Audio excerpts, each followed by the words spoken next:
Is class 12th. Welcome to Simply Commerce. We were doing financial management. और बेटा बहुत time से हम वेट कर रहे थे कैपिटल स्ट्रक्चर का, और कैपिटल स्ट्रक्चर के वो फैक्टर्स जो कि कैपिटल स्ट्रक्चर डिसीजन को अफेक्ट करते हैं, राइट। तो उसके लिए हमने कितना कुछ समझा। उसके लिए हमने ट्रेडिंग ऑन इक्विटी समझा, EBIT EPS एनालिसिस समझा, फाइनेंशियल लिवरेज समझा। तो अब इजीली हम कैपिटल स्ट्रक्चर के फैक्टर्स को इजीली समझ पाएंगे, राइट। तो चलिए स्टार्ट करते हैं आज की वीडियो।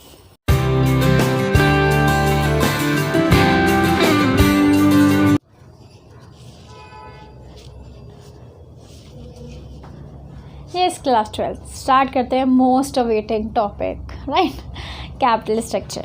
चलिए, कैपिटल स्ट्रक्चर क्या था ये चीज़ मैं आपको समझा चुकी थी, इसका मीनिंग हमने कर लिया था।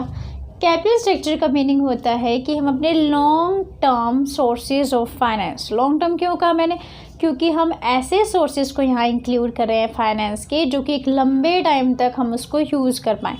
हम का मतलब यहाँ क्या है, कंपनी, राइट। तो जब भी मैं हम वर्ड यूज़ करूँ इसका मतलब कंपनी के बारे में बोल रही हूँ, जो कि एक कंपनी बहुत लंबे टाइम तक यूज़ कर पाए, तो उसी को long term source of finance कहते हैं। तो कैपिटल स्ट्रक्चर में हम ये डिसाइड करते हैं कि जो long term of source of finance का हमें क्या प्रपोर्शन रखना है। तो long term source of finance हैं क्या, कौन कौन से हैं। नेचुरली हम पढ़ते हैं इक्विटी और डेट, ओनर्स फंड या फिर बोरोड फंड। तो इक्विटी या डेट, या फिर हम ये डिसाइड करते हैं, मैं एक लाइन में बोलूँ तो proportion of equity and debt in a capital, in the capital of company. मतलब कंपनी की कैपिटल में कितना प्रपोर्शन इक्विटी का रहेगा, कितना डेट का रहेगा, यही चीज़ क्या है, कैपिटल स्ट्रक्चर है। फिर से वही बात, कैपिटल स्ट्रक्चर डिसाइड करते हुए एक फाइनेंशियल मैनेजर को बहुत सारी चीज़ों को दिमाग में रखना चाहिए, क्योंकि कैपिटल स्ट्रक्चर को बहुत से फैक्टर्स अफेक्ट करते हैं, राइट। उसको ये देखना चाहिए कि अगर मैं इक्विटी इशू करूं तो फिर क्या होगा, और अगर डेट इशू करूं तो फिर क्या होगा। या फिर आप जब हम ये टॉपिक कर लेंगे तो आप एक चीज़ ऑब्जर्व करेंगे कि ये तो बिल्कुल मिलता जुलता है फाइनेंशियल जो हमने डिसीज़न किया था, फाइनेंसिंग डिसीज़न। 3 तरह के डिसीजन थे फाइनेंशियल जो हमने मैनेजमेंट किया था। 3 टाइप ऑफ डिसीजन कौन से थे, investment, financing and dividend decision. तो आप कहेंगे कि मैम ये तो फाइनेंसिंग डिसीजन से बिल्कुल मिलता जुलता है। तो यस, ये मिलता जुलता है, क्योंकि फाइनेंसिंग में भी हम ये डिसाइड करते थे कि हमें कितना इक्विटी इशू करना चाहिए, कितना डेट, और यहाँ कैपिटल स्ट्रक्चर में उसका प्रोपोर्शनेट लेते हैं बस, और कुछ नहीं है। तो वो टॉपिक और ये टॉपिक बहुत मिलता जुलता है, मतलब उसकी एक्सप्लेनेशन और इसकी एक्सप्लेनेशन आपको एक जैसी ही लगेगी और होती भी है एक जैसी। तो हम कहते हैं ये टॉपिक हमारे लिए थोड़ा सा आसान हो जाता है, क्योंकि ये चीज़ तो हम कर चुके हैं पहले, राइट।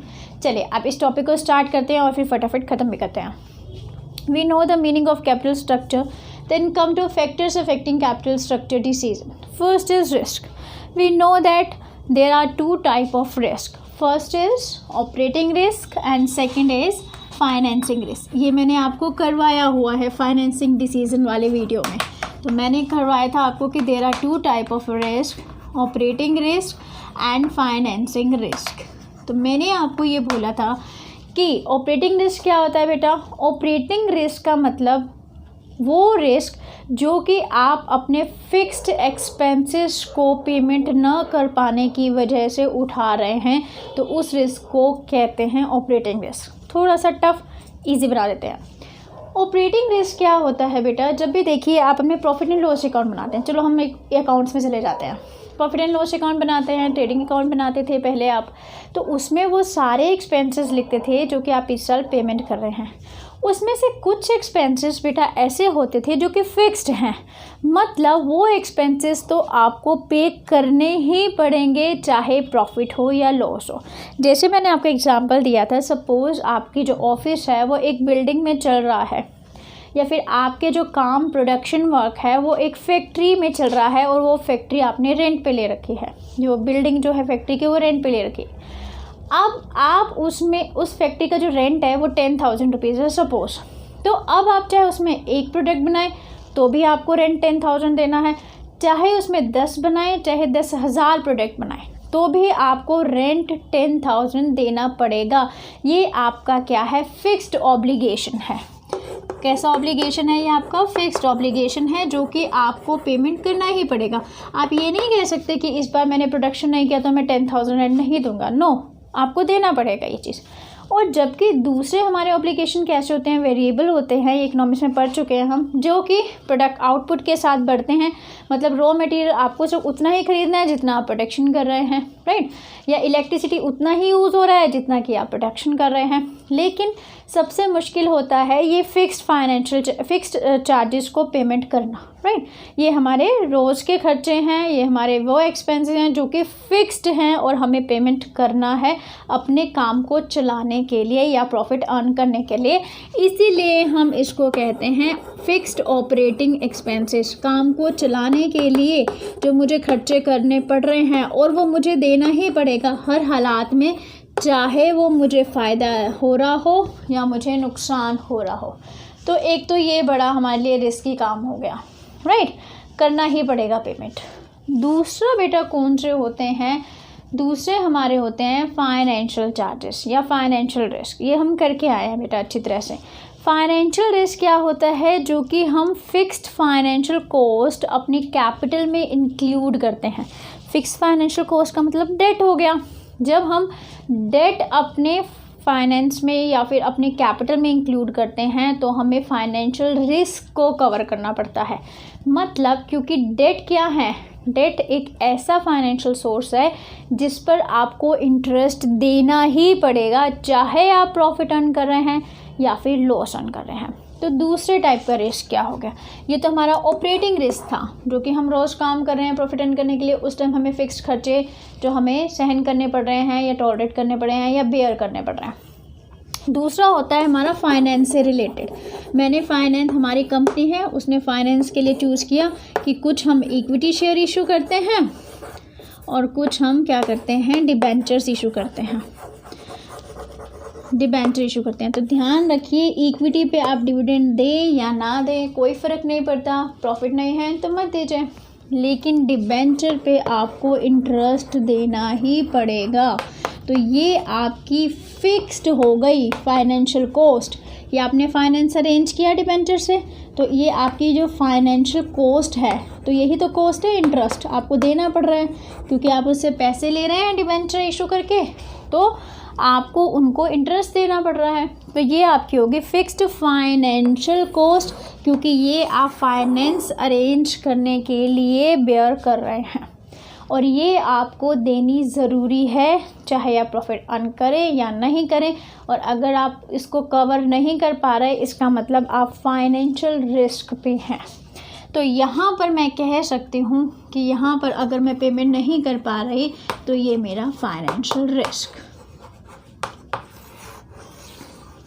तो इस तरह दो रिस्क होते हैं, एक ऑपरेटिंग रिस्क और फाइनेंशियल रिस्क। अब एक सिंपल सी बात है, एक इंडस्ट्री या एक कंपनी अगर वो ऑपरेटिंग रिस्क उसका बहुत ज़्यादा है, मतलब उसके फिक्स्ड कॉस्ट वाले एक्सपेंसेस बहुत ज़्यादा हैं, तो उसका मतलब उसका रिस्क तो बहुत ज़्यादा है। उसके ऊपर से वो जब अपने फाइनेंस में फिक्स्ड कॉस्ट कैपिटल मतलब डिबेंचर को बहुत ज़्यादा इंक्लूड कर लेगी, तो यहाँ पर उसका फाइनेंशियल रिस्क भी बढ़ गया।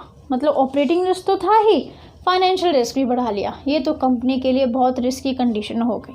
तो ऐसे में सजेस्ट किया जाता है जब एक फाइनेंशियल मैनेजर अपने कैपिटल, अपनी कंपनी की कैपिटल स्ट्रक्चर को डिसाइड कर रहा हो तो, और उसको पता है कि ऑपरेटिंग रिस्क ज़्यादा है, तो फाइनेंशियल रिस्क को कम रखे, मतलब वो डेट कम इशू करे। और अगर उसको लगता है कि नहीं हमारी ऑपरेटिंग रिस्क कम है तो कोई प्रॉब्लम नहीं, फाइनेंशियल रिस्क को वो ज़्यादा भी रख सकता है, मतलब वो डिबेंचर ज़्यादा भी इशू कर सकता है। तो ये डिपेंड करता है आपके ऑपरेटिंग रिस्क पे कि आप कितना ऑपरेटिंग रिस्क बेयर कर रहे हैं। दोनों में कॉन्ट्रा रिलेशनशिप है। अब एक लाइन में क्या लिखेंगे, हम लिखेंगे अगर फर्म के ऑपरेटिंग रिस्क ज़्यादा हैं तो फाइनेंशियल रिस्क कम लेने की कोशिश करनी चाहिए और डिबेंचर कम इशू करना है, इक्विटी पे ज़्यादा ध्यान देना है। लेकिन अगर किसी भी कंपनी के ऑपरेटिंग रिस्क कम है तो फाइनेंशियल रिस्क बढ़ा सकते हैं, डिबेंचर ज़्यादा इशू कर सकते हैं, इक्विटी कम भी इशू कर लेंगे तो भी कोई फ़र्क नहीं पड़ता।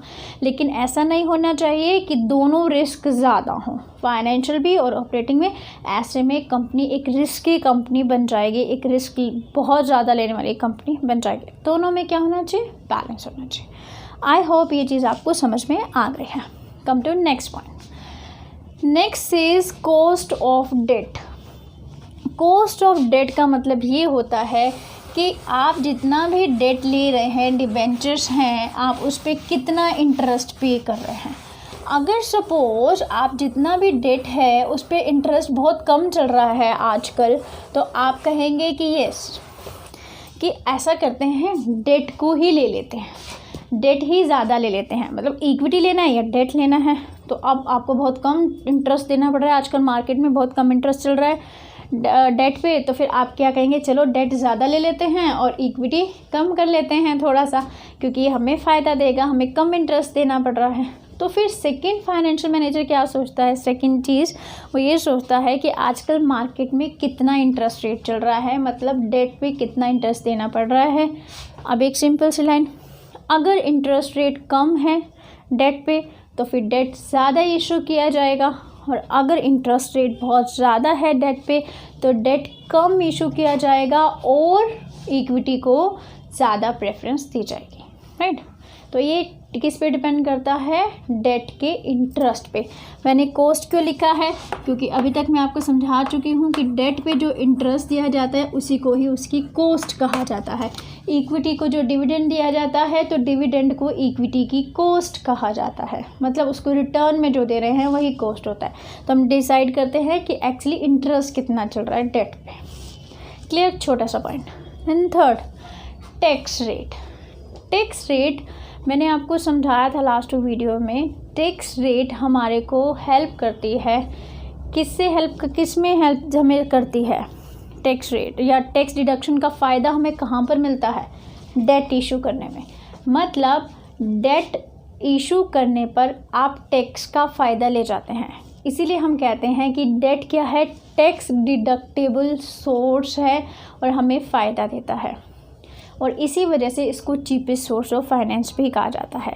लेकिन इक्विटी कोई टैक्स डिडक्टेबल सोर्स नहीं है, तो इक्विटी सबसे कॉस्टली और कॉस्टलीस्ट हम कहते हैं कि सोर्स ऑफ फाइनेंस है, राइट। कैसे देखते हैं, एक सिंपल सा एग्जांपल लेते हैं इसमें। सपोज मैंने क्या किया, मैंने 1 लाख रुपीज़ के डेट या डिबेंचर्स इशू किए, डिबेंचर्स इशू किए हैं 1 लाख रुपीज़ के, जिस पे 10% इंटरेस्ट देना पड़ रहा है, और मेरी जो EBIT है या अर्निंग भी बोल सकते हैं 40,000 है, और 30% टैक्स है। चलिए, अब हम लोगों को पूरी तरह से याद है वो सीक्वेंस, और वो सीक्वेंस जो हमें बहुत ज़्यादा इस टाइम तक क्रैम हो चुका है ना। हम बार बार वो सीक्वेंस पढ़ते हैं, कितने वीडियो से पढ़ रहे हैं, तो अब तो क्रैम हो चुका है। सबसे पहले क्या लिखते हैं, EBIT, राइट। यहाँ पर ये है EBIT, तो EBIT हमारा 40,000। फिर क्या डिडक्ट करते थे, इंटरेस्ट, वेरी गुड, याद है आपको। देन इंटरेस्ट कितना होगा बेटा, 1 लाख पे हम 10% इंटरेस्ट दे रहे हैं डिबेंचर्स पे, तो 1 लाख का 10% हो गया 10,000। कैसे काउंट करते हैं, लास्ट के ज़ीरो काट दो, किसी का भी 10% काउंट करना हो, लास्ट के ज़ीरो काट दो, आपका 10% आ जाता है। चलिए, 30,000 बच गया आपका। इसके बाद आपका टैक्स जाता है, टैक्स कितना है 30%, इसी का ही 30%, मतलब 30% ऑन 30,000 जो बचता है, तो 3 3 ज़ा 9, दैट इज़ 9,000। अब आपके पास कितना बचा, दैट इज़ 21,000, राइट। मतलब ये हमें टैक्स जो है ये हमें फ़ायदा पहुंचा रहा है। कैसे, देखो, हालांकि आप इंटरेस्ट दे रहे हैं 10,000 रुपये, लेकिन एक्चुअली में आपका जो इंटरेस्ट जा रहा है वो 10,000 नहीं जा रहे। 30% 3 था 30, 1 लाख पे 10 हो गया 10,000, एंड 40 30 पे 9, 21,000 to the equity share holders, right. अब एक्चुअली में हमारा जो इंटरेस्ट है वो 10,000 है, लेकिन हमें क्या मिल रहा है, टैक्स का एक फ़ायदा मिल रहा है। तो अगर टैक्स जितना ज़्यादा बढ़ता जाएगा उतना ज़्यादा हमें फ़ायदा होता जाएगा। कैसे, एक सेकेंड, इसको मैं रब करती हूँ, इसलिए इतने तक नोट कीजिए, अभी मैं फिर से रिटर्न करती हूँ।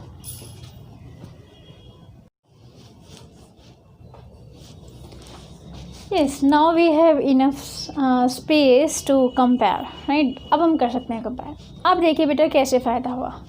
अगर सपोज हम डिबेंचर्स इशू नहीं करते एट दैट टाइम, तो अगर हम डिबेंचर इशू नहीं करते तो इंटरेस्ट नहीं देना पड़ेगा, तो फिर मेरा टैक्स कितना बैठेगा? मेरा टैक्स कितना होगा? 40,000। सपोज़ मैंने डिबेंचर इशू नहीं किए तो कोई इंटरेस्ट नहीं होगा, और ये 40,000 पे ही मुझे टैक्स कैलकुलेट करना पड़ेगा। और 40,000 पे कितना परसेंट टैक्स है? 30%, दैट इज़ 12,000। और यहाँ पर इक्विटी शेयर होल्डर्स के लिए कितना बचा? 28,000। लेकिन अभी हमें ये चीज़ नहीं देखनी, क्योंकि हम तो सिर्फ टैक्स रेट के बारे में पढ़ रहे हैं कि टैक्स रेट हमें किस तरह फ़ायदा देता है। तो देखिए बेटा, जितना ज़्यादा टैक्स रेट होगा उतना ज़्यादा हमें डेट फ़ायदा देगा। अब देखो यहाँ पर हमें यहाँ पर टैक्स देना पड़ा 9,000, और अगर डेट इशू नहीं करे तो 12,000। इसका मतलब जो मुझे डेट ने फ़ायदा करा दिया या मेरी कंपनी को फ़ायदा करा दिया, दैट इज़ 3,000, क्योंकि डेट इशू करने पर मुझे 3,000 कम टैक्स देना पड़ा।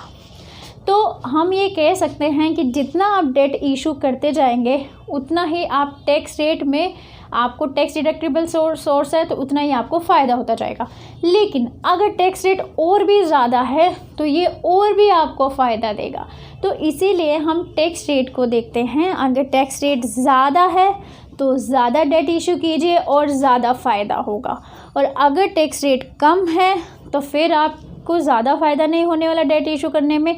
तो ऐसे में आप इक्विटी को भी इशू ज़्यादा कर सकते हैं। आई थिंक ये चीज़ क्लियर है। Come to the next point.